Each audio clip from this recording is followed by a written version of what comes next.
Okay, so just to review what we talked about in class last week, wave polarization is basically describes what happens to the locus that is traced by the tip of the electric field vector. So in other words, we've talked in the past about a plane wave propagating along an axis, in this case a z-axis, saying that that can either point along the x-axis or it can point along the x and y.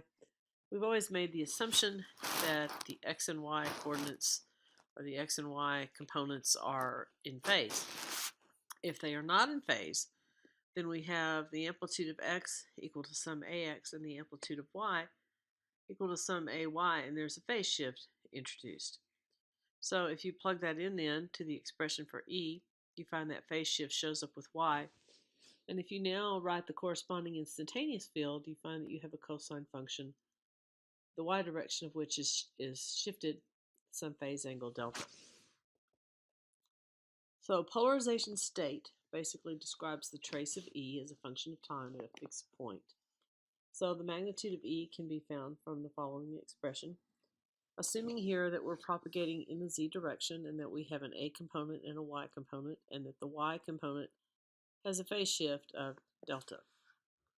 The inclination angle is defined as you go along as both a function of z and t. So if you set it at a fixed z, then the inclination angle is a function of t and is basically equal to the inverse tangent of ey over ex.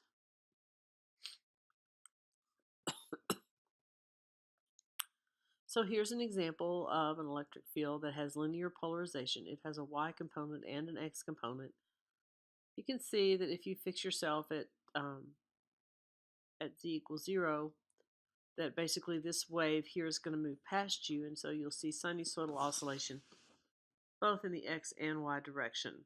The quadrant that that occurs in depends on whether they are in phase or out of phase.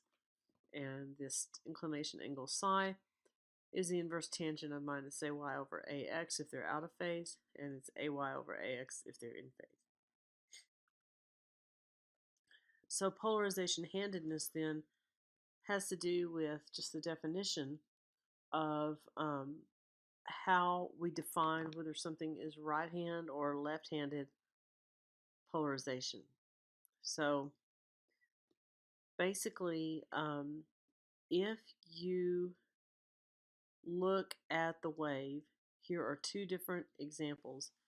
And I want to start with example B. Because if I now take my right hand, and ignore the little hand here because it's pointing in the wrong direction. If I now take my right hand and I let my fingers rotate in the direction that E is moving, you will notice that my thumb points toward me. That is right-handed polarization.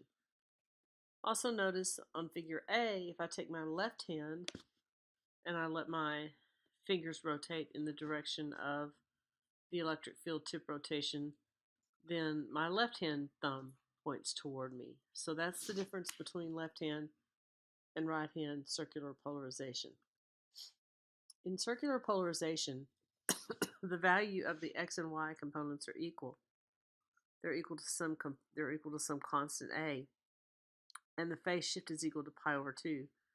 Which means if we go back to our equation that we wrote for the instantaneous field in terms of z and t, you can see that the y component has a plus pi over 2 phase shift.